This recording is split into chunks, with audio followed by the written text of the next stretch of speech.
Bueno, bienvenidos y bienvenidas a una charla que va a ser muy importante para nosotros en cuanto yo esté convencido de que tenemos a los dos invitados con nosotros, porque no me convencen los invitados conmigo. Jornadas profesionales que son también... We're going to switch to English right away. I'm going to welcome Eduardo Jordà on the other. This makes me immensely happy to be able to present these two persons in our chat today about free speech and freedom of expression, because, well, Billy Bragg needs no presentation, no introduction for everyone who follows Monkey Week and who shares the aesthetics of our festival and the music that we like, and I would say even the ethos of the festival. And as for Eduardo Jordà, you should all know about him, and Billy Bragg is not there, apparently. He's not there, so I guess what we should do is to play a video and wait for Billy. I mean, sorry, Eduardo. Eduardo is there. No. I know. Never mind. Hi, Eduardo. Hey, John. We will wait for Billy. I mean, we're doing a debate. I can interview Eduardo very happily. I have a lot to talk to him. Maybe Billy is gonna strike. He's on a strike. Well, he's on a strike. Or he's talking with the taxman about poetry. That's right. Do you know something, John? What? I first heard about Billy back in 84, 85 in a TV program in our Spanish TV conducted, I think, by Carlos Tena. I am the new Carlos Tena. Yeah. And I'm going to fly to Cuba next. Yeah. And I think it was at the time of the first miners' strike in England. The big miners' strike against the Margaret Thatcher government. But that must have been 79 then. No, that was in 80 something. Mm-hmm. Maybe Billy will tell us about that. And there was a song by Billy, Between the Wars. That was the first time I ever heard of him on Spanish TV at the time of the miners' strike in 84, 85. You both share a love for Woody Guthrie, I think. Woody Guthrie, Small Faces, The Clash. All of them. So Hi guys, I'm here. Oh, he's there. Look, there he is. I am. I'm so sorry. I'm so sorry I'm late. For some reason my Zoom on my main computer isn't working, so I'm having to come in on my phone. So apologies for my lateness. I do apologise. Rock stars always have an excuse for an elegant delay. A few minutes. It's always good. Always better to be late and fashionable, I find. Well, I was introducing this talk about free speech and freedom of expression, saying how immensely happy I am to have you both here, because not only myself, I think the whole team here at Monkey Week is a big fan of Billy Bragg's, and we have been following you. There's some people cheering in the crew right now, since we were kids, and I think so did Eduardo. And Eduardo, personally, he was a very important person in my formative years, and I discovered a lot of literature, cinema, and especially music, thanks to him, when he was writing his column in Diario de Mallorca, in Mallorca, where I'm from. So, and I think it's going to be a very interesting conversation. But let's not talk about me and my formative years, but about freedom of expression and free speech. So I'm going to go straight into it. My first question is already on point to set the tone of the debate. Is, do you think that creation has to be moral? Billy, please. Let's start with Billy. Well, I think there's a moral dimension to creation. It doesn't have to be moral. It doesn't have to be moral. But to suggest that it shouldn't be moral, that it should just be about art or entertainment or distraction, I think is wrong.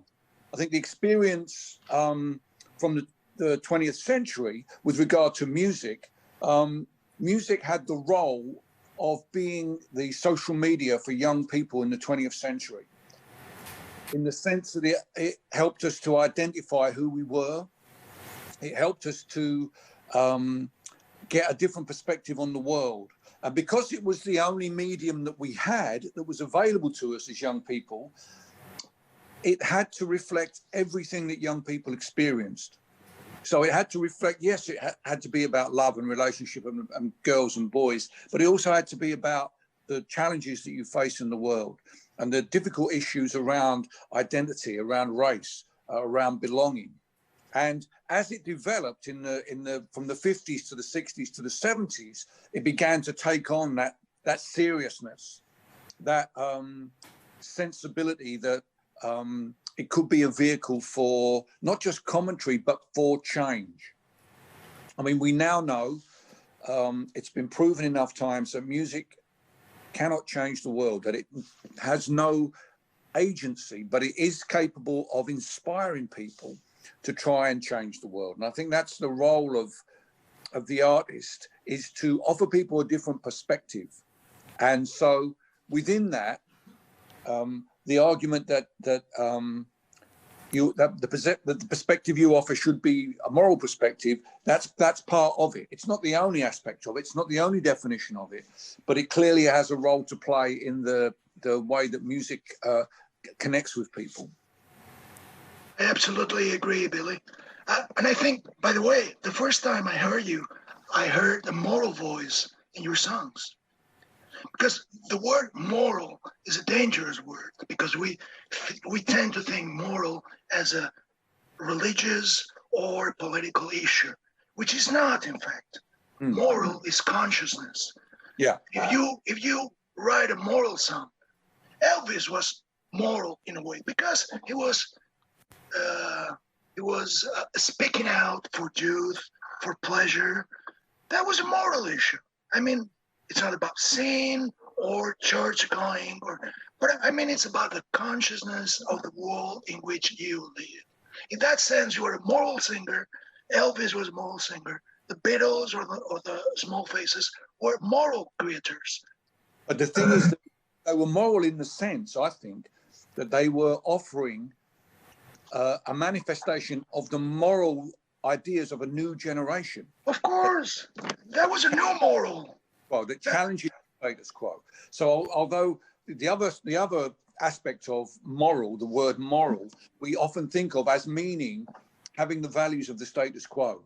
The morality is somehow owned by the church or by the state or by the older generation, whereas pop music has always challenged that idea by introducing new ideas that each generation rises and falls by the perceptions of the generation that come after it, you know. And I think that's very important, because it allows our culture to regenerate itself, and art that doesn't regenerate is, you know, becomes nostalgia or dead, or it's dead. Indeed. Yeah. Okay. Yeah. I absolutely agree. But I think in a sense, when you are offering a new moral issue through or via the songs you are creating, you are making people conscious of the way they live and the circumstances in which they have been raised or obliged to work, etc. So I think moral is a word that should never be forgotten when we talk about art in general. I mean, certainly in politics, when we're talking about politics. Yeah, of course. And I think one of the consequences, one of the worst consequences of the 60s revolution was that the word moral was considered out-fashioned. Mm-hmm. Yeah. You couldn't use the word moral anymore because it was old, it was freaky, it was obnoxious. And I think that was an error, because we should should stand for not a new morality in the sense of the things we were talking about just a second ago, not new morality in the sense of a churchgoer, sinful person or something like that. No. But I mean that we should have a very clear idea that moral is present in everything we do. Yeah, but in the sense that one's morals come from the values that an individual has, and that in that you know, I think your values are shaped by your environment, by your experience. So the attempt to impose moral values onto someone is similar to the attempt to impose patriotism on someone.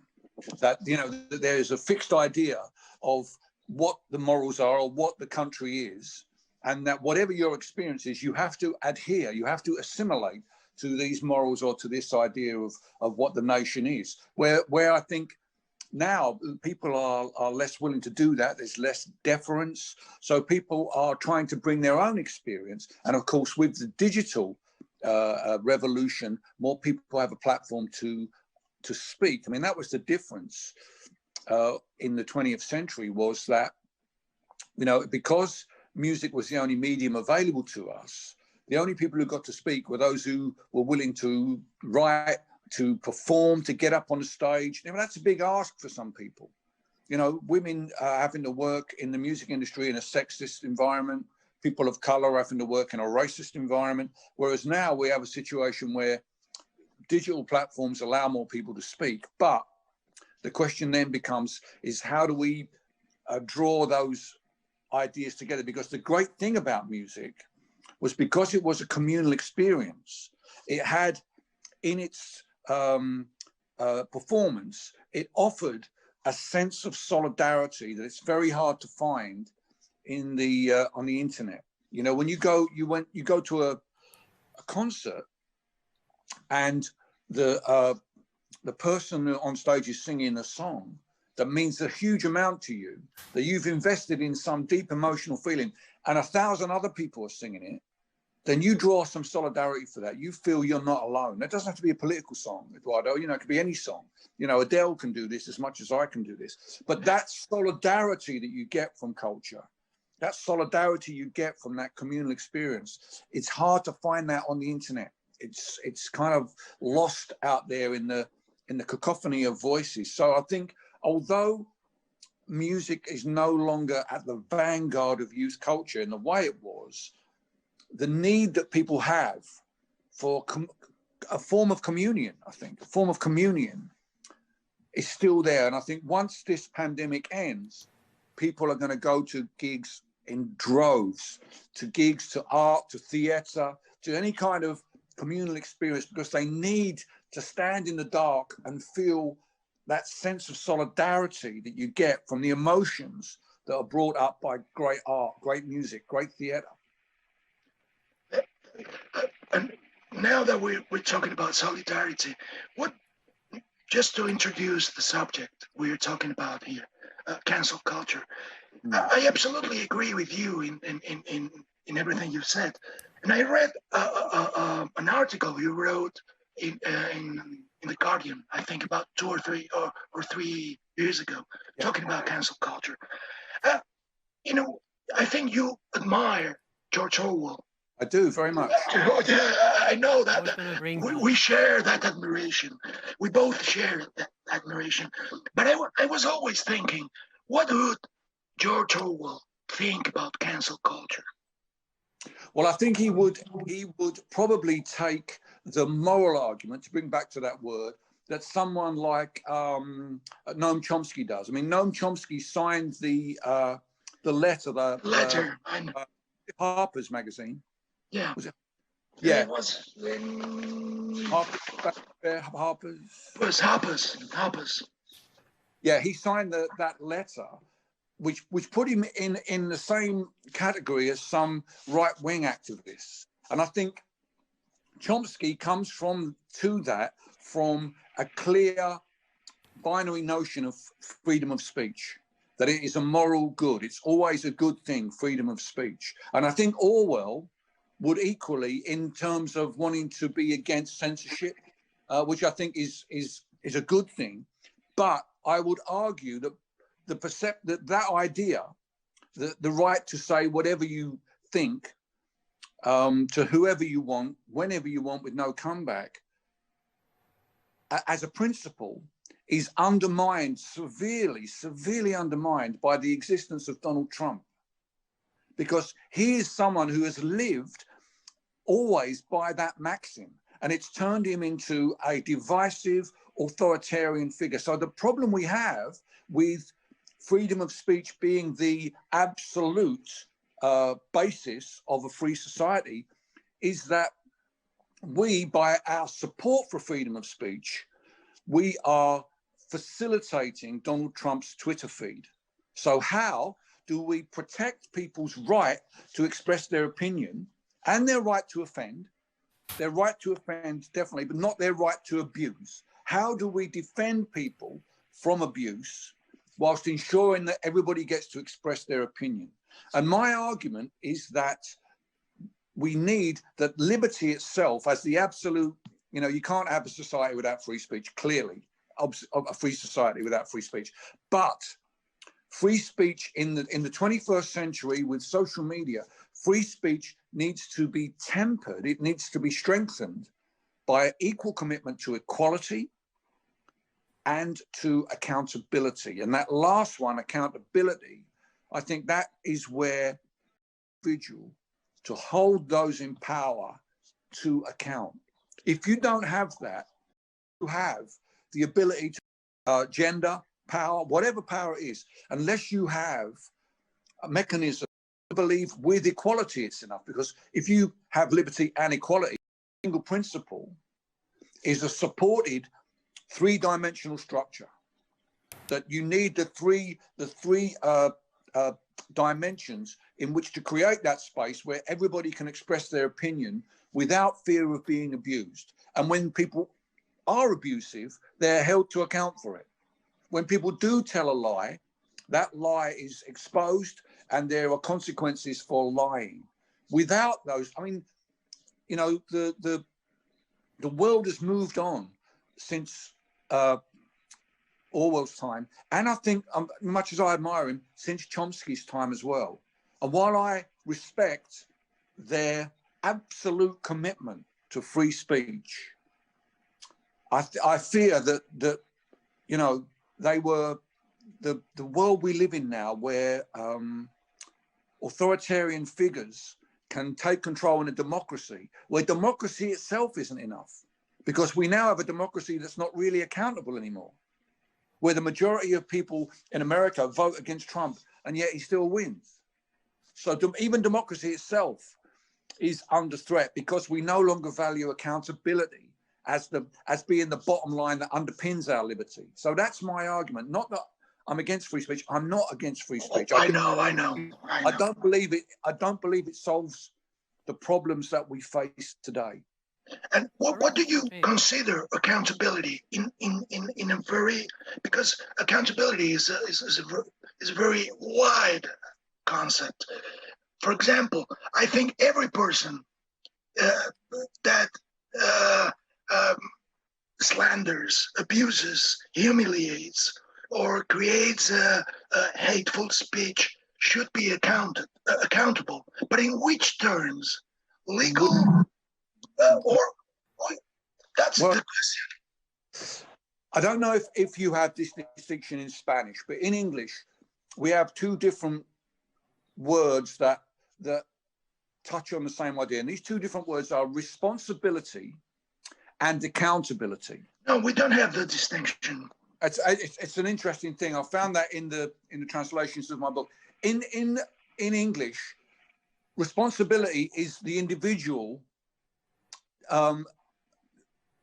policing themselves. We say in English that you take responsibility, that it's yours and you take it.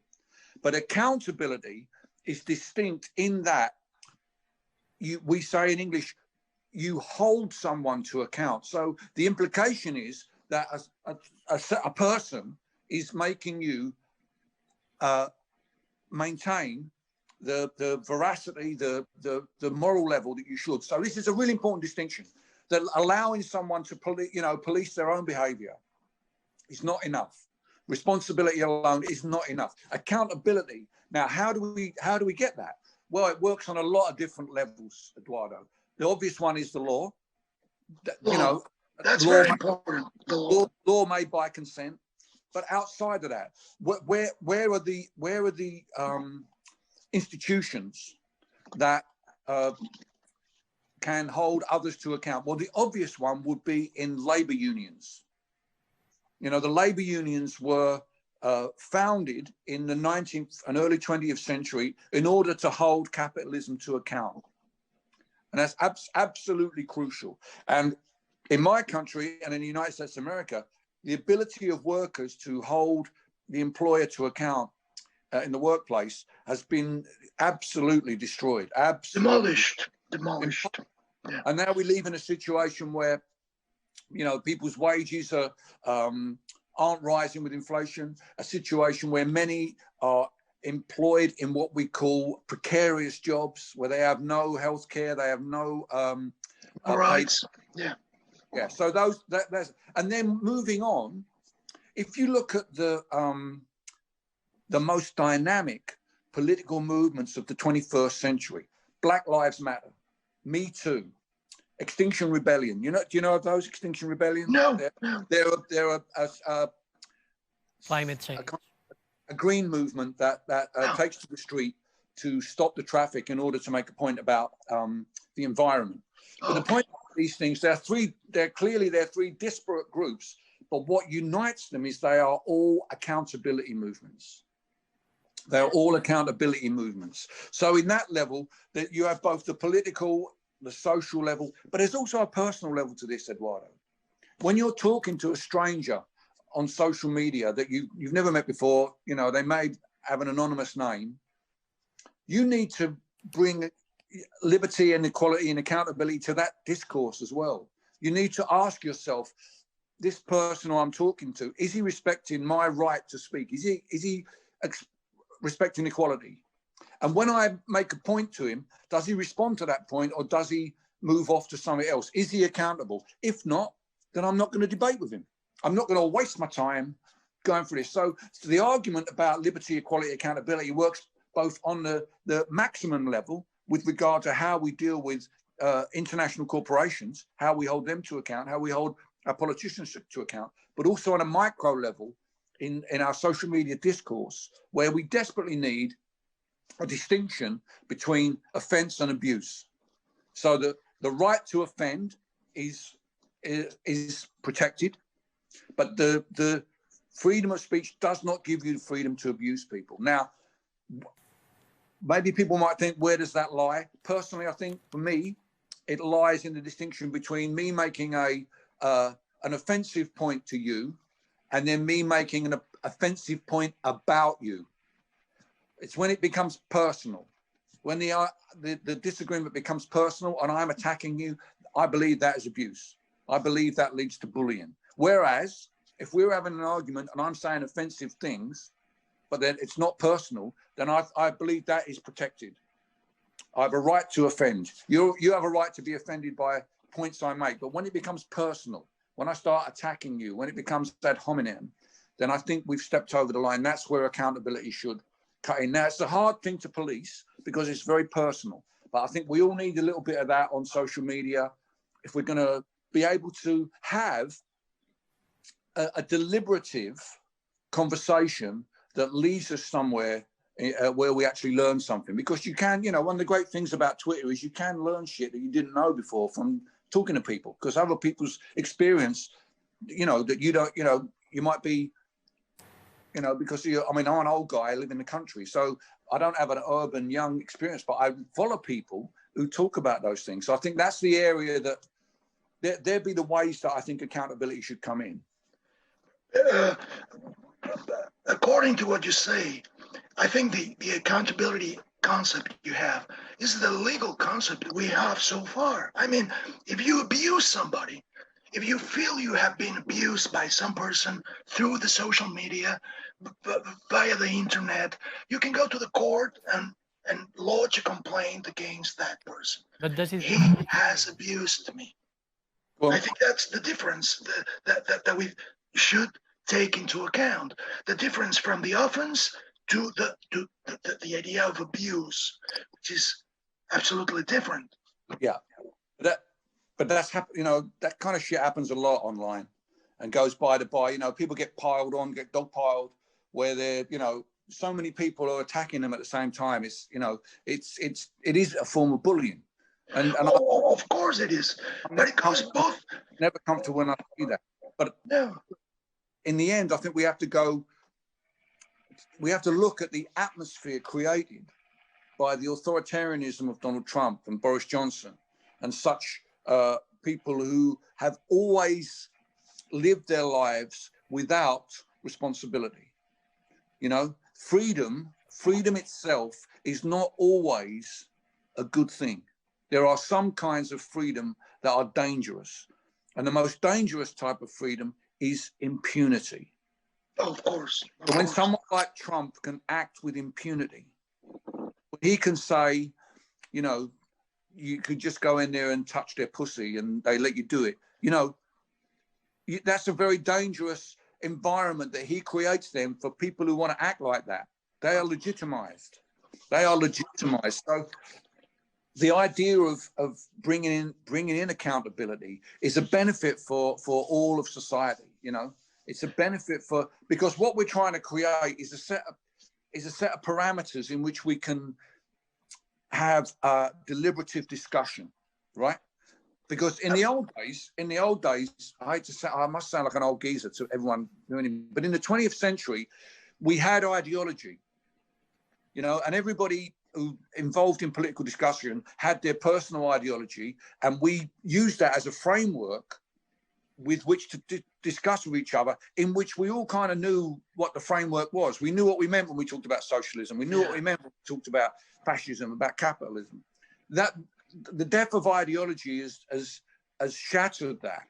So there are no longer any parameters. And I would offer liberty, equality, accountability as the fundamental parameters that allow us to have that deliberative discussion that allows us to learn from one another, you know, and you never learn from anything unless you're able to see another person's perspective. And if that person is upset and angry and shouting, it's impossible for you to really understand.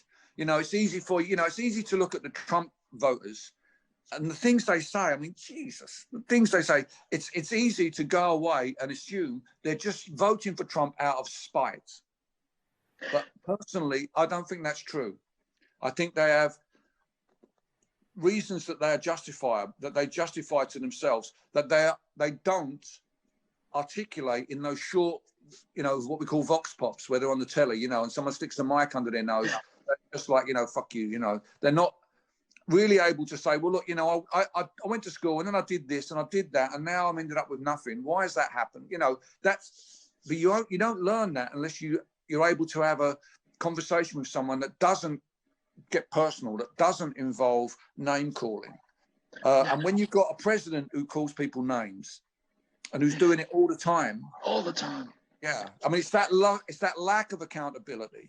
I mean, now it's manifest now in the election, you know, what he's doing with the election. It's just, it's you know. Bullshit. Yeah, I know. But on the other hand, I think there's another issue we should take into account, is that you are absolutely right mentioning that there is an authoritarian right.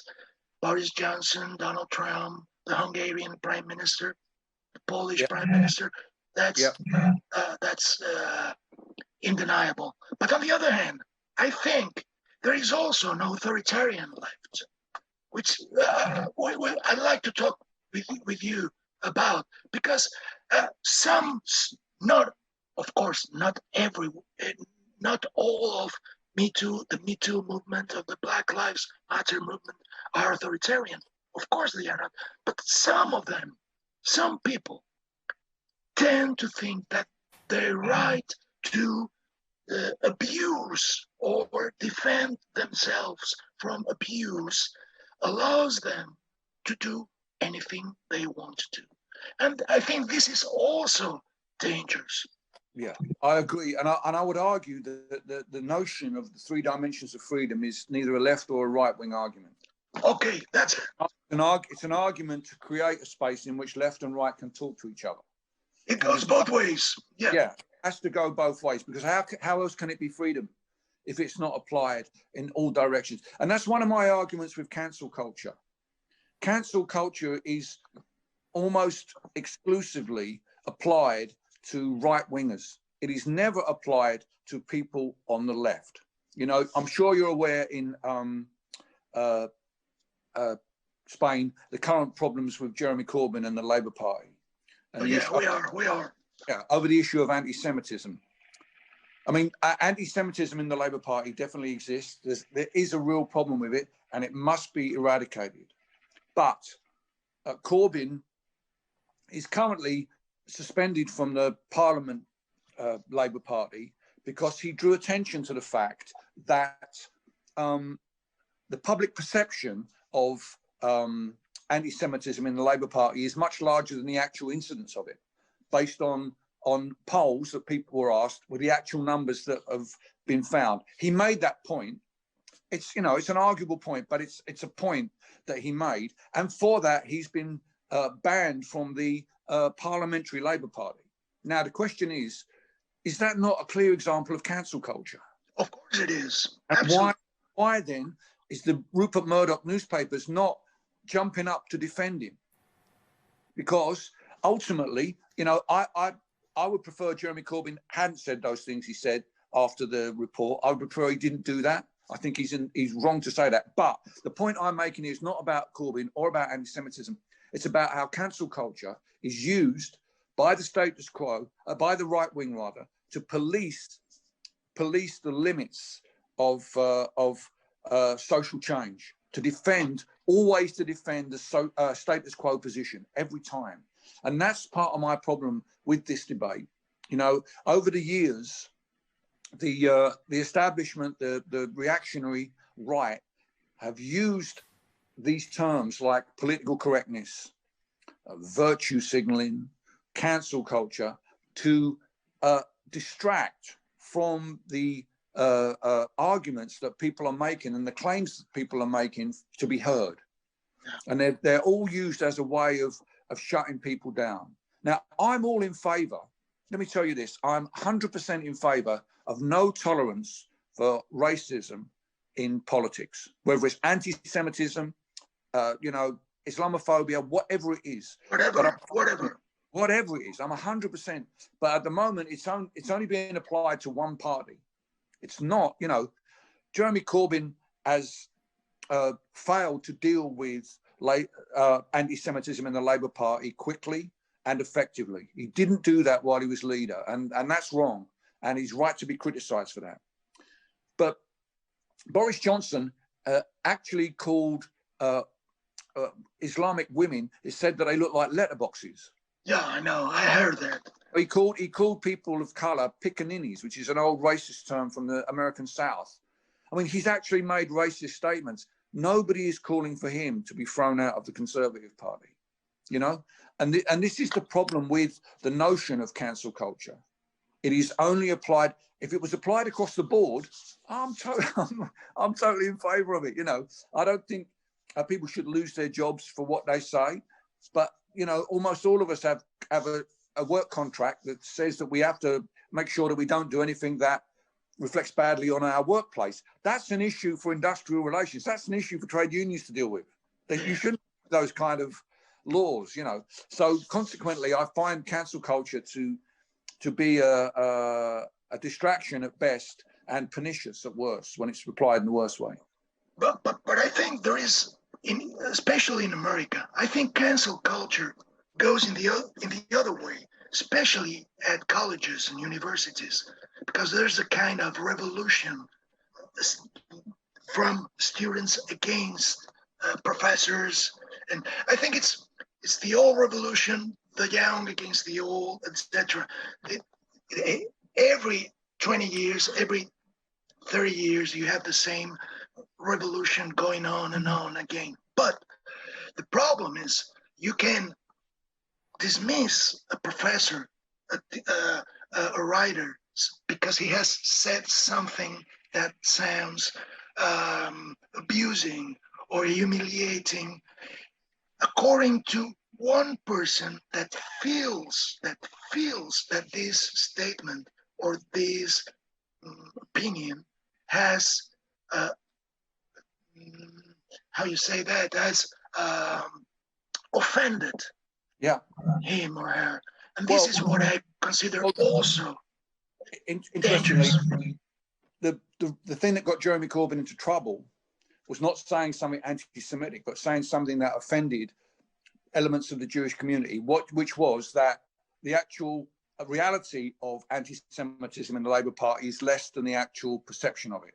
And that's not an anti-Semitic statement, but it did offend some people. And as a consequence that he offended people, he lost the whip of the Labour Party. So again, you know, people are entitled, people who are offended, who are racially, who feel that they've been the victim of a racial situation, they have a right to say that.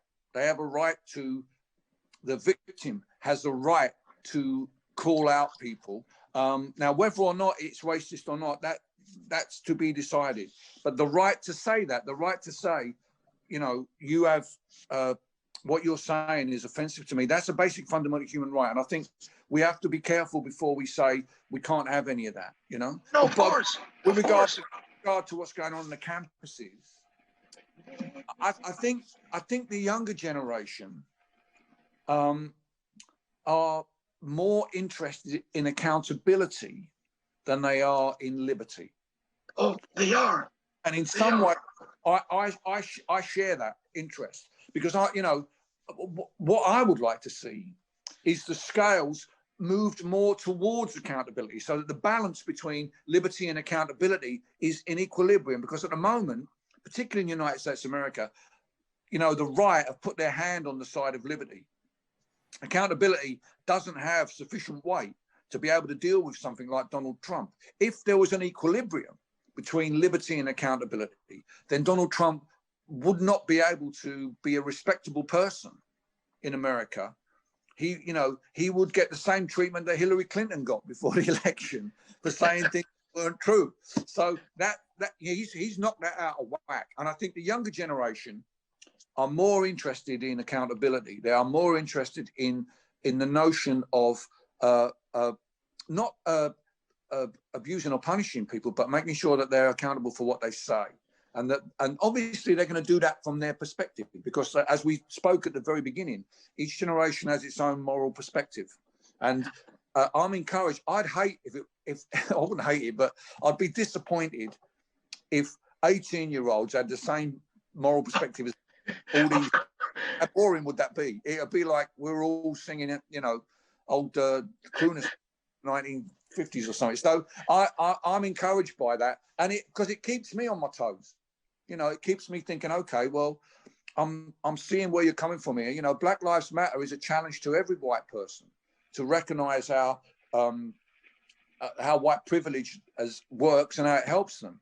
And I think that, there's nothing wrong with that. There's nothing wrong if that argument doesn't trouble you and doesn't make you feel you've got to reset your perspectives, you're not understanding it properly. So there is an element of the older generation are required to recognize that the world doesn't stand still, that the world changes. And, imagine in our lifetimes, Eduardo, the change that the internet has brought. Probably there's been no, I would say there's been no technology as transformative since the arrival of the steam railway, which I think was the explosion, the most important thing since the wheel. The steam railway suddenly makes it possible for people to physically, move huge distances, to have things brought to them. It gives them suddenly, it frees people to go and make a new life somewhere else, or have that new bits of a new life brought to them. The internet is similar, not as transformative, but I think for the younger generation who have always grown up with it, they don't understand why they shouldn't be challenging, because everything's challenged all the time there, and I think that can be healthy. Obviously, if it falls over to abuse, if people are being persecuted, I'm against that. I'm against that completely. But the idea that J.K. Rowling is being somehow cancelled because, you know, some people took offense at things she said about the trans community. It's not happening. It's really not happening. You know, I think this is dangerous because you've mentioned something that I think it's interesting, very, very interesting, that young people nowadays tend to sustain accountability instead of liberty. Liberty is a notion that is vanishing in a certain way from the right-wing perspective, from Donald Trump, and on the other hand, from certain left-wing perspective, because everyone is obsessed by accountability, and I understand that it's necessary. We need accountability, of course, but you mentioned the equilibrium, the idea of equilibrium. If you have a society that stands for accountability without liberty, we lose the fundamentals of our society. Yeah, of course. And the other way around is also true. If there is no accountability, that's why I talk about equilibrium. But I think the common problem in modern society is that globalization has robbed the individual of agency in their own life. There are no longer institutions like unions that give the individual a sense of some kind of control over their lives, you know. Not even communities, not even the notion of community, the small community. Yeah. Fundamentally, I think people want security. Yeah. Security of job, security of home, security of health, obviously security of property as well. That's part of it as well. But the nature of globalization and deindustrialization, deunionization, it's left people with a sense that they no longer have control over their lives, which in some ways explains why the Brexit campaign was so successful, because their slogan was "Take back control." Voted for Brexit, and many people voted for Brexit who didn't vote in the general election, and I think that impulse came from the fact that that one vote had one clear outcome. They could press that button and get something that was promised there, so they had some agency. And having not been offered by politicians the change that they wanted, you know, and I say this as, you know, Blair didn't offer that fundamental change to globalization, and sadly, nor did Hillary Clinton. Hillary Clinton was not the change candidate, and I think people want change. And Brexit and Trump suggests that if people are not offered genuine change that affects their lives, they will willingly vote for chaos. And they'll vote for that because they will see an opportunity to create chaos. Having had chaos in their own lives, they'll see a chance to create chaos in the lives of those people in Washington, D.C., or those people in Westminster. They'll vote in a kind of like, you know, see how you like it, mate, and not really think through the consequences fully. So, you know, and I don't like it. I don't like that way of thinking, but I reflect that as it's a failure of mainstream politics to offer genuine change, then I grudgingly respect that impulse. You know, I wish they'd thought more about Brexit, because it will be a disaster for us. But, you know, it's hard to argue with those people whose lives have been and communities have been torn apart by globalization, to not have that sort of, when given a choice, more or less, you know, more globalization or less globalization, for them to go for less globalization. They think. Conversely, it's going to mean it's actually going to be more of what they didn't like, but that's not how it was portrayed, I'm afraid. Really? Do you think there is a way back in terms of globalization? Can we go back to the good old times, unions, communities? Yes, we can go back. You think there is a way back? Is there a way back? I think there is, yeah. There is a way back. The way back is to bring unions back into the workplace, to... But there are no... We have we have no factories. We have no. I mean, where should unions go back to? Well, There's there's plenty of places where people are organized. You know, Amazon. Why are the unions not in Amazon? oh, of course. Right? And then the other aspect of it is that we pass a law that says you have to pay taxes in the place where you make the profits. That profits are nationalized. Trade is globalized, but profits and taxes are nationalized. That is absolute fundamental aspect of returning to a more. I mean, in some ways, it's kind of like the classic liberal idea, because liberalism was based on trade of goods between nations, whereas neoliberalism is based on no national jurisdictions, and trade in information as much as trade in goods. So that's the problem. Things have moved on in terms of, I mean, the trouble socialism has always had with capitalism is like quicksilver. It just moves so fast. It's always ahead. Socialism takes the time to catch up.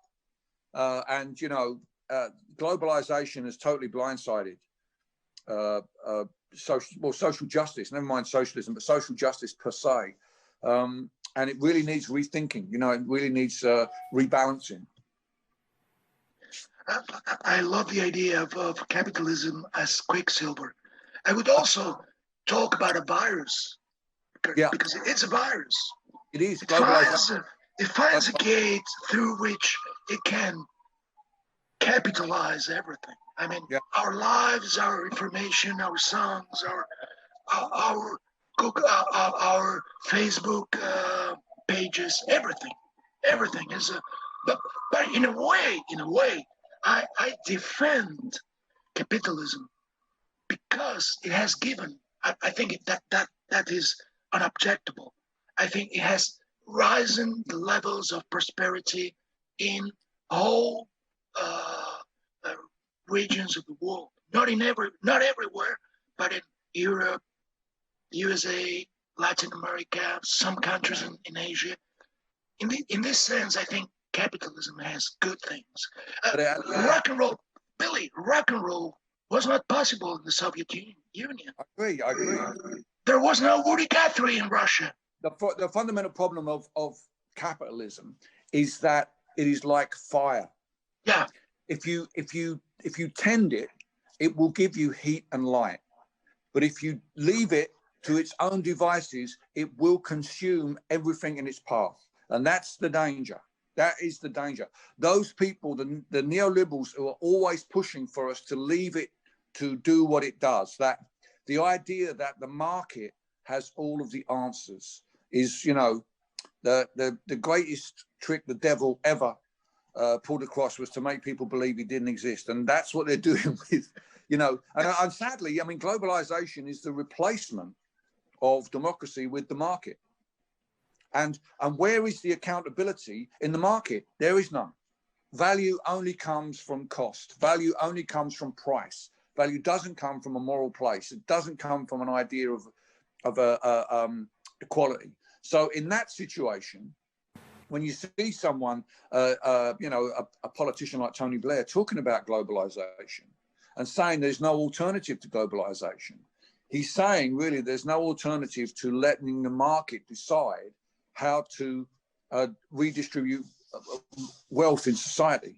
I don't accept that. I really do not accept that. And I think fundamentally that's where the accountability bit comes back in again, in how we manage to hold corporations to account. As customers, we have power. We have power as customers.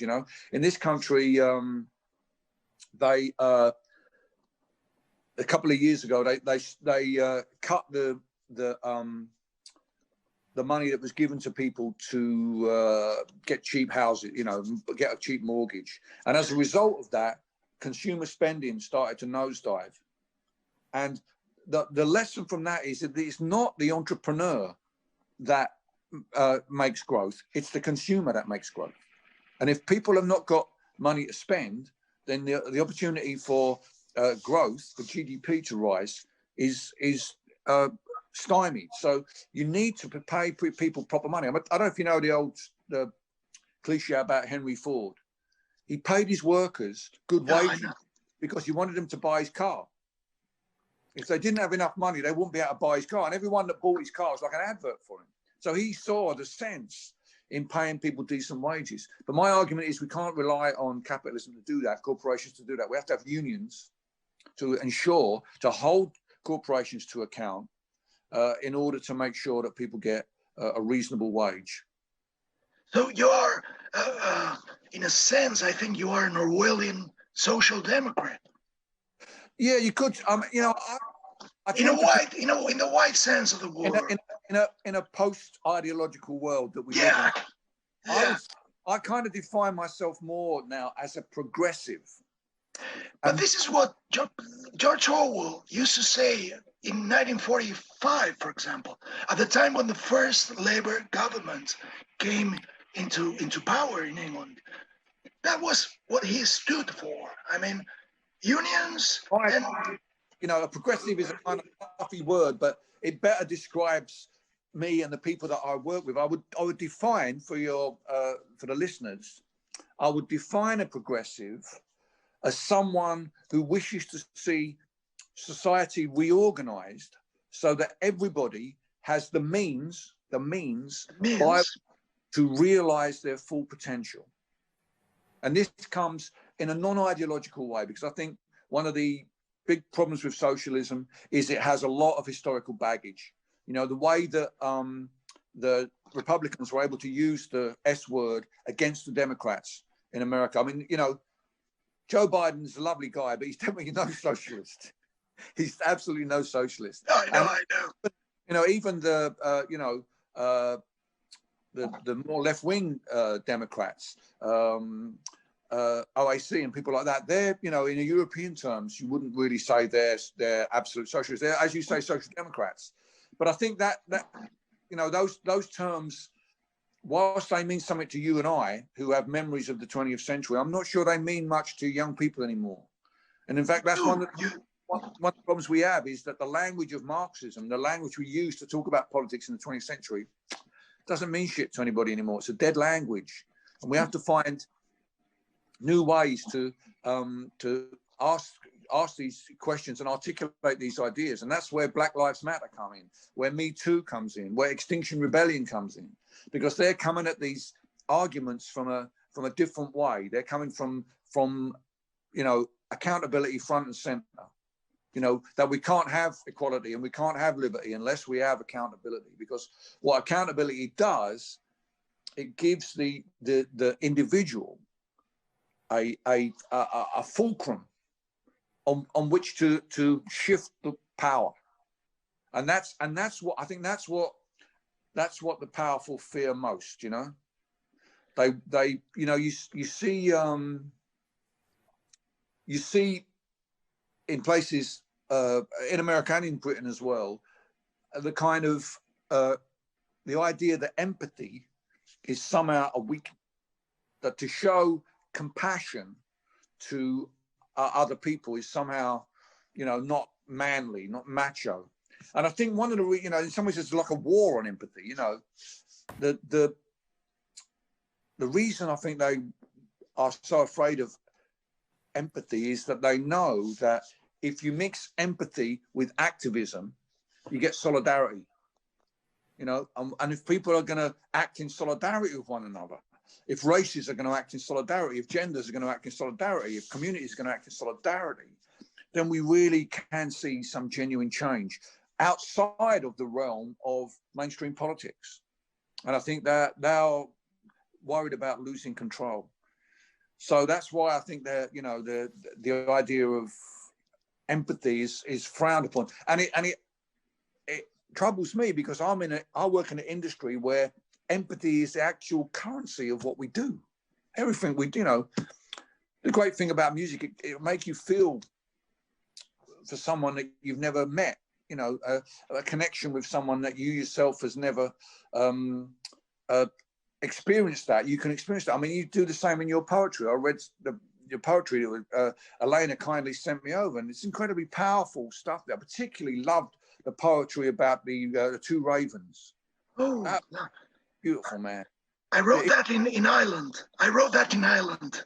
I got that from it. Very, very. Obviously, I love the one about Woody as well, but the one about the two ravens was very. I found that had a sort of magic to it, and an empathy to it that is at the core of what we do and what our trade is.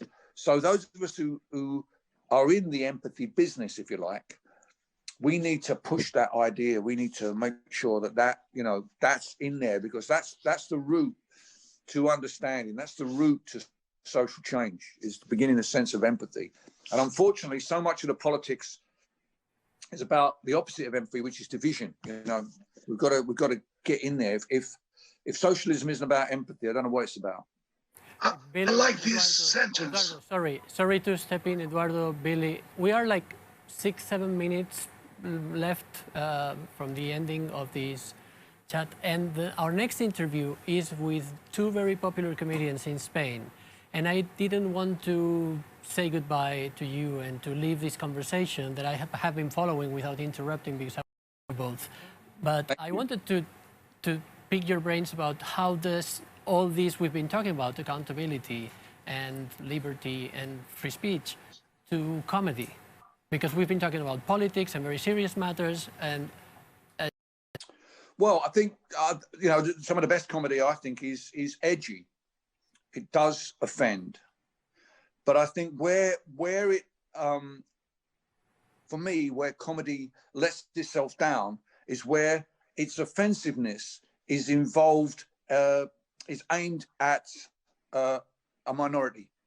It's what we call punching down to people who are lower part of society. Great comedy punches up. It comforts the afflicted and afflicts the comfortable. And I think that's the kind of comedy that appeals to the majority of people. You have to be very careful when you're if you're going to tread that line. If your comedy is going to exist on that line of offense, you have to be very careful that you don't legitimize racism. You don't legitimize sexism. You've got to make sure all the time that while you may be, your comedy may be about ridiculous aspects of both those things, you may be making, sort of observations about the strange situation we're in, that you're not, in doing that you're not punching down. So that would be, and again, it's my perspective of it. I'm not saying this should be the law, but that's how I see it. Eduardo, what do you think? Oh, I think comedy, when the word comedy is mentioned, I think of the life of Brian. Is Brian's life, or is it? Life of Brian. Life of Brian. Nowadays, I think it would be impossible to make Life of Brian's. Jewish people would protest, Christians, Muslims, everybody would protest because they should find it offensive. But in a sense, there's nothing, absolutely nothing offensive in the Life of Brian, because there are no abuses against religions or cultures or races. I have to say that has not been trodden. The line that Billy mentioned just a few seconds ago was not trodden. The problem is when you tread down that line and you insult or you abuse people because of their sex or their race or their ideas. But comedy is one of the greatest creations of humanity. What would life be without comedy? Yeah, I have to say about the Life of Brian that it was offensive, and it wasn't accepted by the big. We are watch the Life of Brian and to enjoy it is because George Harrison paid for it. Otherwise, it wouldn't have happened. So it was somehow tried. The Church of England hugely offended as well. The church was offended in England. I know. The church was offended in Spain. There were protests, etc. But I think nowadays the reaction would be much, much, much bigger. I think so. Yeah, you're right. So, God bless comedy. That's right. Okay, so with this Monty Python, we're going to connect immediately with our comedians next. So this is perfect. Thank you both so much for this great talk about freedom of speech. And I knew you would, in the end, you would be totally connected and have the same opinions, really. We agree. We agree in the main ideas. We absolutely agree, which I'm really honored. So, and me too. Thanks a lot. It's been great talking to you, Eduardo. Thank you very much. Thank you. Thank you very, very much, Billy, Eduardo. It's been a huge pleasure. And best regards to Monkey Week. Okay. Thanks. Best Monkey Week too. Bye-bye. Bye-bye. Bye. Bye.